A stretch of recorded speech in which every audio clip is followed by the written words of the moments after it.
여러분, 기독교는 부활의 종교입니다. 예수님께서 오늘 아침에 사망 권세 깨뜨리시고 다시 살아나신 것을 믿는 모임입니다. 또한 예수를 믿는 사람들도 마지막 심판의 날에 생명의 부활을 하는 것을 믿는 모임입니다.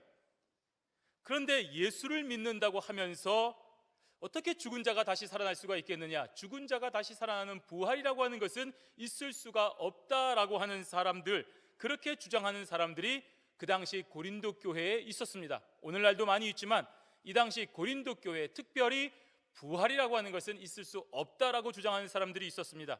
바로 그를 위해서 오늘 사도 바울이 부활의 확실성을 얘기하고 있는 것입니다. 오늘 12절 말씀, 고린도전서 15장 12절 말씀 함께 읽도록 하겠습니다. 그리스도께서 죽은 자 가운데서 다시 살아나셨다 전파되었거늘 너희 중에서 어떤 이들은 어찌하여 죽은 자 가운데서 부활이 없다 하느냐?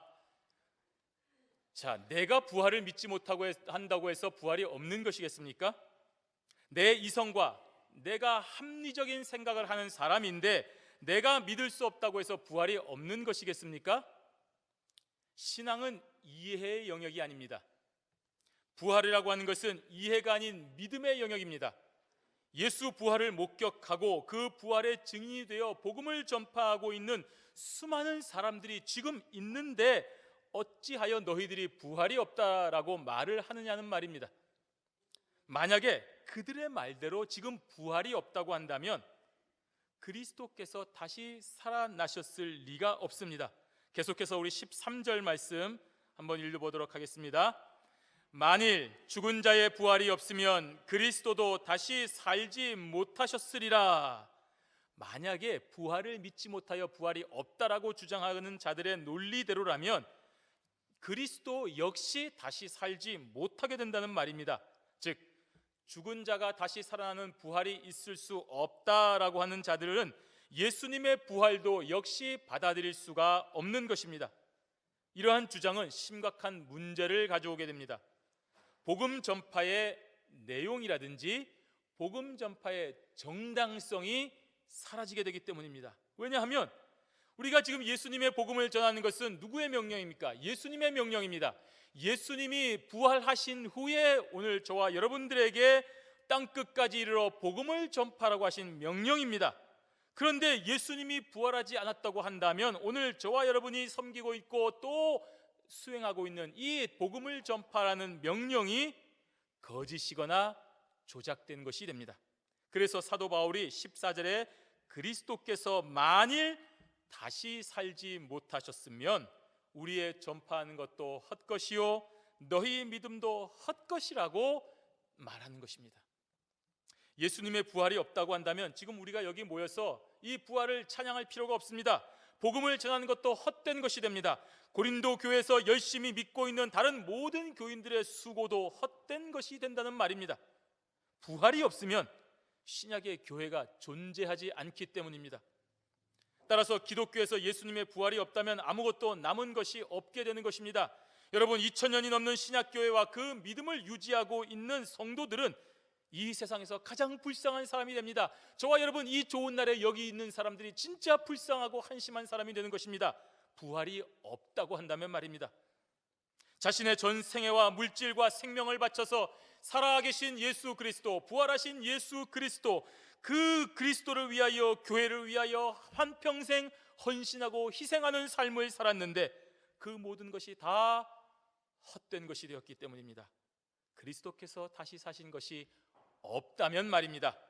그리고 결정적으로 부활이 없다고 한다면 그렇게 열심히 복음을 전한 사도들의 그 노력이 헛것이며 그 사도들이 거짓 증인이 되는 것입니다. 우리 15절 말씀, 고린도전서 15장 15절 말씀 함께 읽습니다. 또 우리가 하나님의 거짓 증인으로 발견되리니 우리가 하나님이 그리스도를 다시 살리셨다고 증거하였음이라. 만일 죽은 자가 다시 사는 것이 없으면 하나님이 그리스도를 다시 살리시지 아니하셨으리라. 하나님의 거짓 증인이라고 했습니다. 만약에 부활이 없다고 한다면 열정적으로 복음을 전한 저 예수님의 12 제자와 그 사도들은 하나님을 팔아서 사기치는 자들이 된다는 말입니다. 그리고 지금까지 예수 믿는 사람들은 그러한 사기꾼들에게 놀아난 아주 불쌍하고 어리석은 사람들이 되는 것입니다. 이처럼 기독교 신앙에 부활이 없으면 그 시작이 잘못된 것이기 때문에 현재 기독교의 모든 것이 다 무너지고 마는 것입니다. 그리고 여전히 모든 인류는 아직도 이 죄의 문제를 해결하지 못했기 때문에 죄 가운데 있게 되는 것입니다. 17절 말씀을 보십시오. 함께 읽습니다. 그리스도께서 다시 사신 것이 없으면 너희의 믿음도 헛되고 너희가 여전히 죄 가운데 있을 것이요. 그렇습니다. 예수님의 부활이 없으면 우리는 여전히 죄 가운데 있게 되는 것입니다. 예수님이 십자가 고난과 부활을 통하여 우리의 죄 문제를 해결해 주셨는데 예수 그리스도의 부활이 없다고 한다면 우리는 아직도 죄 문제를 해결하지 못하여 죄 가운데 있게 되는 것입니다. 그 죄의 삭은 사망입니다. 아담이 지은 죄로 말미암아 아담 이후 모든 인류에게 사망이 들어왔습니다. 우리를 대표하여 하나님과 행위 언약을 맺은 그 아담이 죄를 범하였기 때문에 저와 여러분은 다 죽는 것입니다. 그리고 이 사망의 그늘에서 벗어난 사람은 단 한 사람도 없으며 앞으로도 없을 것입니다. 그런데 예수님께서는 이 사망의 어두움의 권세를 깨고 부활하셨습니다. 그리고 하늘로 올라가서 하나님 보좌 우편에 좌정하서 우리를 위하여 간구하고 계시는 것입니다.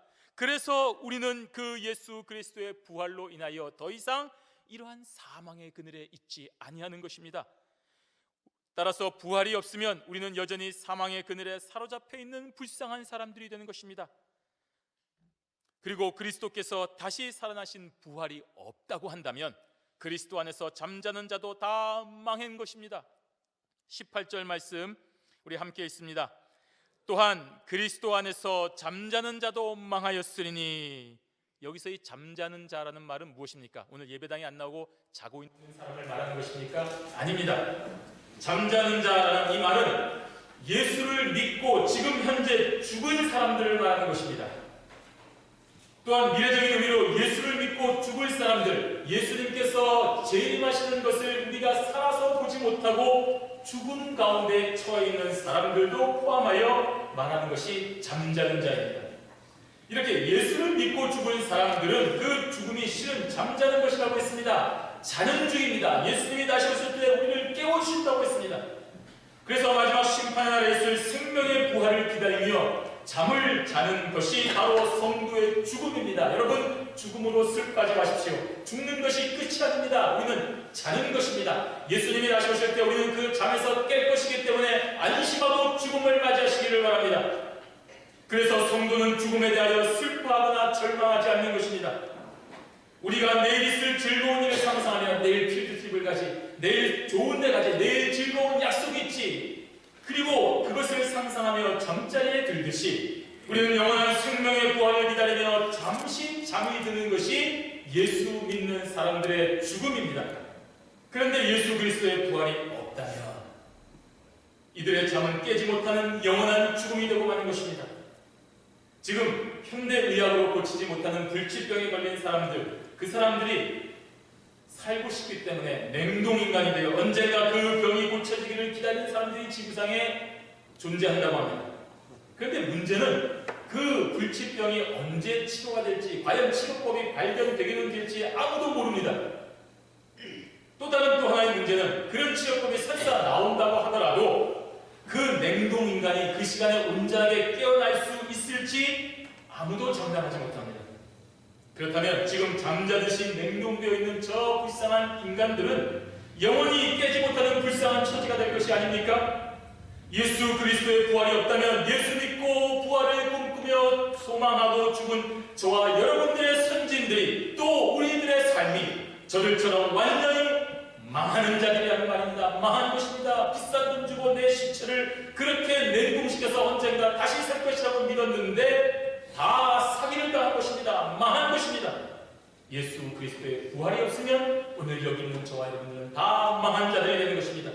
이 망했다는 말은 사망이라는 뜻입니다. 예수 그리스도의 부활이 없다면 지금 잠자는 자들은 자는 것이 아니고 그냥 다 죽는 사망이라는 말입니다. 얼마나 불쌍합니까? 영생이 있다고 믿고 우리가 먹을 것 안 먹고 입을 것 안 입고 한평생 희생하며 헌신하며 교회를 위하여 하나님 나라를 위하여 이렇게 헌신 충성하며 살았는데 천국이 없고 영생이 없다고 한다면 그보다 더 불쌍한 사람은 없는 것입니다. 그래서 사도 바울은 19절에서 이렇게 말하고 있습니다. 우리 19절 말씀 함께 읽습니다. 만일 그리스도 안에서 우리의 바라는 것이 강한 희생뿐이면 모든 사람 가운데 우리가 더욱 불쌍한 자니라. 맞습니다. 예수 믿는데 부활이 없으면 세상에서 가장 불쌍한 사람들이 저와 여러분들입니다. 부활을 주장하는 자들의 주장대로 정말로 부활이 없다고 한다면 그리스도 안에서 사는 성도들의 삶처럼 비참한 삶이 없습니다. 모든 사람 가운데 가장 불쌍한 사람입니다. 여러분, 새로 설립한 신생회사에서 열심히 일해서 주식을 받는다고 생각을 해보십시오. 스탁옵션을 받는 것입니다. 그 주식을 언젠가 현금으로 바꿀 수 있는 기간이 옵니다. 그런데 그 기간이 2020년 1월 1일이라고 해보십시오. 그때까지 다른 것보다 월급도 조금 받으며 열심히 일했습니다. 회사를 위해서 휴일도 반납하고 이 회사를 키우기 위해서 열심히 일했습니다. 하루에 12시간씩 정말로 충성했습니다. 2020년 1월 1일만 바라보고 그 고통과 희생과 아픔을 견뎌냈습니다. 그런데 2019년 12월에 회사가 망했다고 생각해 보십시오. 이제 한 달만 있으면 내가 가지고 있는 이 주식으로 엄청난 돈이 들어올 것인데 이 주식은 지금 휴지보다 못한 것이 되었습니다. 정말로 불쌍한 사람이 누구입니까? 그 회사를 위해서 휴일도 반납하고 열심히 일한 사람 아닙니까? 만약 그리스도의 부활이 없는 것이라고 한다면 지금 현재 예수를 믿고 열심히 전도하며 희생하고 충성을 사는 저와 여러분들은 이 세상에서 가장 불쌍한 사람인 것입니다. 왜 여기에 있습니까? 왜 헌금합니까? 왜 11조합니까? 왜 충성합니까? 왜 교회생활 하겠습니까? 부활이 있음을 믿기 때문에 그런 것 아니겠습니까? 영생의 삶이 있기 때문에 그런 것 아니겠습니까? 그러면 여러분, 바울이 이렇게 부활이 없으면 했습니다. 그럼 이런 중요한 부활이 정말 있는 것입니까? 정말 부활이 있는 것입니까? 예, 그렇습니다. 사도 바울은 이어지는 20절에서 분명히 말하고 있습니다. 우리 20절 말씀 함께 읽습니다. 그러나 이제 그리스도께서 죽은 자 가운데서 다시 살아 잠자는 자들의 첫 열매가 되셨도다. 아멘. 그러나 부활이 없으면 이렇게 되고 부활이 없으면 불쌍하고 부활이 없으면 안 되는데 그러나 무슨 말입니까? 부활이 있다는 말입니다. 우리 예수님께서 잠자는 자들의 첫 열매가 되셨다고 했습니다. 예수님께서 잠자는 자들이 그토록 소망하는 이 잠에서 깨어서 부활의 소망이 되는 첫 스타트를 성공적으로 끊었다는 사실입니다. 그리고 이 첫 열매로 인하여서 모든 잠자는 자들이 이제 그 주님을 따라 차례차례 부활하는 확실한 보증이 되고 계시는 것입니다. 예수님께서 그 첫 케이스에서 완벽한 승리를 거두고 부활하셨기 때문에 이제 모든 인류는 단 한 명의 예외도 없이 마지막 한 명까지 예수 그리스도 안에서 승리의 부활을 하는 것입니다. 그래서 예수 그리스도가 우리 부활의 첫 열매가 되는 것입니다. 예, 목사님, 잘 알겠습니다. 그러면 그 부활의 증거가 무엇입니까? 그것은 바로 예수님의 장사된 무덤이 빈 무덤이라는 사실입니다. 예수님의 장사한 무덤이 빈 무덤이라는 사실은 사복음서에서 다 기록을 하고 있습니다. 분명한 사실입니다. 그런데 우리가 이런 말을 들을 수 있습니다. 야, 너희들이 기록한 것이니까 빈 무덤이겠지. 예수님은 그 전에 있는데 너희들이 시체를 도둑질하고 시체를 빼돌린 다음에 빈 무덤이라고 하는 것이겠지. 너희들이 기록한 것이기 때문에 너희들은 이해할지라도 나는 못 믿겠다 라고 말할 수 있습니다. 예, 맞습니다. 그런데 한번 우리가 더 생각해 볼 이유가 있습니다. 사복음서 모두 이 빈 무덤을 발견한 사람들로 누구를 내세우고 있습니까? 여자들을 내세우고 있습니다. 이것이 예수 부활의 명백한 증거가 됩니다. 왜 남자의 증거가 아닌 여자의 증거가 부활의 증거가 됩니까? 비교적 남녀의 지위가 지금 동등하게 여겨지는 현재 살고 있기 때문에 우리가 이것이 얼마나 중요한 것인가를 모릅니다. 당시 유대교의 가부장적인 문화에서는 여자의 증언이라고 하는 것은 전혀 가치가 없습니다. 내가 봤다, 남자가 봤다는 것은 증언이 됩니다. 그런데 여자가 내가 봤다라고 하는 말은 아예 가치로 취급하지 않습니다. 오죽하면 여자의 수를 인구의 수에도 넣지 않았겠습니까? 또 유대인 남자가 하나님 앞에 감사기도할 때 내가 여자로 태어나지 않은 것을 참 감사합니다 라고 감사기도까지 하겠습니까? 그러니 여자의 인권이라고 하는 것은 아예 존재하지 않는다고 보시면 됩니다. 그렇기 때문에 여자의 증언이 못 받는데 만약 이 빈 무덤의 기사가 꾸며냈다고 한다면 제자들이 합심하여 예수님의 시체를 다른 곳에 빼돌리고 이것이 빈 무덤이라고 많은 사람들에게 말한다고 한다면 여자의 증언을 내세우겠습니까? 남자의 증언을 내세우시겠습니까? 남자의 증언을 내세워야 효력이 있습니다. 그런데 제자들이 얼마나 멍청하면 여자의 증언을 내세우겠습니까? 여자의 증언은 아무런 가치도 없는데 말입니다. 그러면 도대체 그렇게 남자의 증언을 내세우지 않고 여자의 증언을 내세운 이유가 무엇입니까? 여자가 발견했기 때문입니다. 여자가 사실로 그것을 보았기 때문입니다. 실제로 여성들이 발견했고 모든 초대교회 성도들이 그 여자들의 증언을 통해서 알게 되었기 때문에 복음서의 기자들이 그것을 거짓말로 남자들이 보았다라고 주장을 할 수가 없는 것입니다. 모든 초대교회 성도들이 다 알고 있기 때문에 거짓으로 이 복음서를 기술할 수가 없기 때문에 여자들이 빈 무덤을 발견했다는 그 주장을 그대로 기록하고 있는 것입니다. 그래서 우리가 믿는 부활이 사실인 것입니다. 그래도 약합니다. 그러면 이렇게 말씀드리겠습니다. 초대교회 그 누구도 예수의 장사되는 그 빈 무덤에 대하여 숭배하지 않았다는 사실입니다. 그 빈 무덤을 우상처럼 여기며 숭배하지 않았다는 것이 부활의 증거가 됩니다. 당시에 무덤을 숭배하는 것은 아주 흔한 일이었습니다. 마태복음 23장 29절에 보시면 예수님께서 말씀하시기를 너희는 선지자의 무덤을 쌓고 의인들의 비석을 꾸미며 라고 말하는 그 본문이 나옵니다. 무슨 말입니까? 유명한 선지자의 무덤을 꾸며놓고 비석을 세워놓고 그곳에 절을 하며 그것을 기념하고 숨긴다는 말입니다.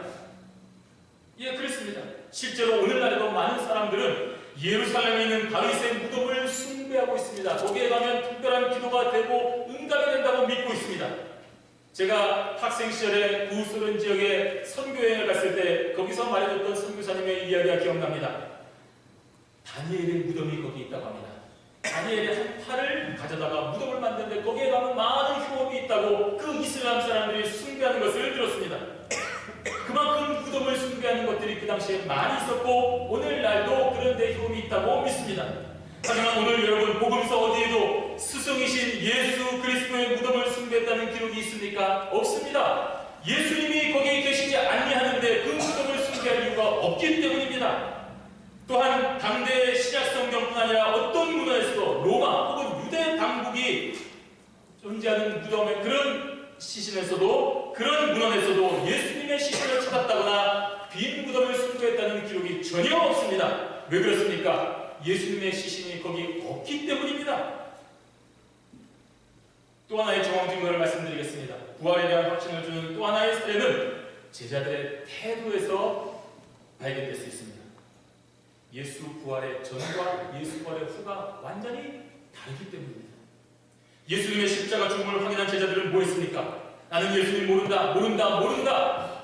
나는 예수님과 관계 없는 사람이다. 아유, 빨리 돌아가서 내가 그냥 예전에 하던 사업이나 계속 해야 되겠다. 엠마오로 도망가는 제자들이었습니다. 절망에 빠졌습니다. 내가 지금까지 예수 한 사람 바라보고 우리나라 독립을 위해서 내가 정말 성공을 위해서 살아가기로 했는데 다 끝났다 라고 포기하고 고향으로 도망치기에 바빴습니다. 그런데 어느 순간 놀라운 일이 났습니다. 이 제자들이 완전히 태도가 바뀌었습니다. 구원의 확신에 찬 선교 공동체가 되어서 이전보다 더 큰 능력으로 하나가 되어서 똘똘 뭉쳐서 확신 가운데 예수님께서 살아나셨다고 전도하기 시작했습니다. 한 사람만 그랬으면 이해하겠습니다. 모든 제자들과 거기에 있는 모든 믿는 사람들의 일시에 철저하게 변화를 받았습니다. 죽음도 두려워하지 않습니다. 너 예수 말하면 죽인다라고 했는데도 예수는 살아계셨습니다. 살아나셨습니다 라고 주장하는 순교자 집단이 되었습니다. 아니 여러분, 도대체 무슨 일이 일어났기에 이렇게 제자들이 180도로 변할 수가 있는 것입니까? 어떻게 여러분 이 사실을 설명하겠습니까? 그 이유는 단 하나, 예수님이 살아나셨고 예수님이 이들에게 나타나셨기 때문입니다. 겁쟁이였던 제자들이 하루아침에 로마 군병도 두려워하지 아니하는 용감한 사람으로 바뀌게 되는 이런 놀라운 변화는 예수님의 부활을 목격한 것 외에는 설명될 수가 없습니다. 오병이어의 기적을 목격한 사람은 이제 더 이상 예수님을 따라다니며 먹을 것을 이제 오병이어 봤으니까 도시락 안 싸는 건 아닙니다. 예수님만 따라가면 먹을 거 주는데 뭐가 걱정이겠습니까? 적어도 오병이어의 기적을 체험한 사람들은 예수님을 따라갈 때 먹을 것 걱정하지 않습니다. 어떠한 병이든지 고쳐주시는 예수님을 목격한 사람들은 이제 더 이상 보험 들지 않습니다. 오바마 케어고 뭐고 다 필요 없습니다. 예수님만 따라가면 내 모든 질병 고통받는데 다 고침받는데 뭐가 걱정이겠습니까? 오로지 예수님만 따라가는 게 의문을 찾지 않습니다. 그러면 죽었다가 다시 살아나시는 부활을 목격한 사람들은 죽음을 겁내겠습니까? 아닙니다. 예수님은 죽으셨는데, 내가 두 눈으로 똑똑히 봤는데, 내가 그 시체를 장사 지냈는데 그 예수님이 다시 살아나셨다고 한다면, 아, 죽음도 아무것도 아니구나, 죽음도 예수님한테서는 아무것도 아니구나 하는 것을 믿고 죽음을 두려워하지 아니하는 제자들이 되지 않겠습니까? 죽어도 다시 사는 부활을 목격했고 그런 부활이 있다는 것을 보았고 체험했고 믿었기 때문에 도망자에서 변화를 받아 전파자가 되는 것입니다. 순교자가 될 수밖에 없는 것입니다. 예수님을 믿으면 다시 사는데 죽음 앞에서 두려워할 이유가 하나도 없기 때문입니다. 성도 여러분, 우리는 오늘 예수님께서 다시 살아나신 부활을 기념하는 주일로 지키고 있습니다. 이 놀라운 사실은 결코 지어낸 이야기가 아닙니다. 만에 하나, 여러분 정말 이런 증거도 다 믿지 못하겠다고 생각을 해보십시오. 만에 하나 예수님의 부활을 당시의 제자들이 정말로 거짓으로 맞추고 조작했다 하십시다. 지금까지 밝혀지지 않겠습니까? 다 들통나고 말 것입니다. 언젠가 거짓말은 드러나기 마련입니다. 자기의 실수로 또는 다른 사람들의 증언으로 언젠가는 드러나게 되어 있습니다. 게다가 이러한 거짓말로 지켜야 될 가치가 무엇입니까? 막대한 재물입니까? 세상의 권력이었습니까? 아니었습니다. 오히려 그 거짓말을 지키다가 화형을 당합니다. 참수형을 당합니다. 원형극장에서 사자의 밥이 되는 것인데도 그 거짓말을 지키기 위해서 죽음을 택한다는 것, 여러분 이해가 되십니까? 말이 됩니까? 진실을 말하다가 더 큰 가치를 위해서 내 생명을 내어놓는 것은 이해가 되지만 거짓말을 꾸며내고 그 거짓말을 지키기 위해서 아무런 이익도 없는데 여러분 그 거짓말에서 목숨 내놓을 용기가 여러분 있습니까? 많은 사람들을 대상으로 크게 사기를 쳐서 큰 돈을 감춰놓고 나 어디 있는지 모르겠습니다 라고 하는 것은 이해가 됩니다. 언젠가 법이 정한 징역을 다 10년이면 10년, 20년 살고 나와서 이제 그 돈 마음 놓고 사용하면 되기 때문입니다. 그런 사람들은 끝까지 거짓말 지킵니다. 그런데 오늘 부활의 주인들은 무엇입니까? 그 증거의 대가로 돈을 얻었습니까? 권력을 얻었습니까? 아닙니다. 부활을 증거할 때마다 그들은 생명의 위협을 받았습니다. 부활을 증거할 때마다 저들은 사자의 밥이 되었습니다. 부활을 증거할 때마다 목이 잘려 죽는 순교를 당하였습니다. 그러면서도 그런 부활의 증언을 철회하기는커녕 오늘까지 부활의 소식은 날로 전파가 되고 있지 않습니까? 왜 그렇습니까? 부활이 사실이기 때문입니다. 부활을 보았기 때문입니다. 부활을 체험했기 때문입니다. 오직 사실이어야만 이 제자들의 행동이 설명이 될 것입니다. 여러분 이 확실한 부활을 믿으셔야 됩니다. 2000년이 넘도록 수많은 나라와 수많은 민족들에게 전해지면서도 그 부활은 전혀 부정되지 않았습니다. 부활은 없다. 부활이 어떻게 있을 수 있느냐? 무수히 공격하는 마귀의 대적에도 그 부활신앙은 사라지지 않으려고 오늘 저 어린아이의 찬양으로부터 저와 여러분의 고백의 이르기까지 부활신앙은 오늘도 온 세상에 전파가 되고 있지 않습니까? 진실이기 때문입니다. 그러니 우리는 부활신앙을 가져야 됩니다. 그래야 믿음이 생깁니다. 하지만 분명히 부활을 믿지 않는 사람도 있습니다. 또 교회 다니니까 다 부활 믿으니까 나도 부활을 믿어줘야지 하는 사람도 있을 것입니다. 믿지 못하고 말이 되지 않지만 안 믿는다고 하면 왠지 믿음이 없다고 할 것 같으니까 그냥 믿어주는 것입니다. 그렇습니까? 아닙니다. 부활은 확실한 역사적인 사실입니다. 오늘 이 사도 바울의 증언을 계기로 부활이 의심되거나 그냥 믿어주는 성도들이 다시 한번 부활의 체험을 하기는 은혜가 있기를 바랍니다. 여러분 부활의 증인들이 생명을 걸고 이 부활을 전파하기 때문에 오늘 저와 여러분이 이곳에서 예수 그리스도의 부활을 증거하시는 것입니다. 이제 확실한 부활의 증인으로 많은 사람들에게 이 놀라운 은혜를 전하고 사시는 경양의 성도들 되시기를 주님의 이름으로 축원합니다. 아멘. 우리 시간에 성찬 예식을 거행하도록 하겠습니다. 있습니다. 장로님 나오셔서 도와주시기를 바랍니다.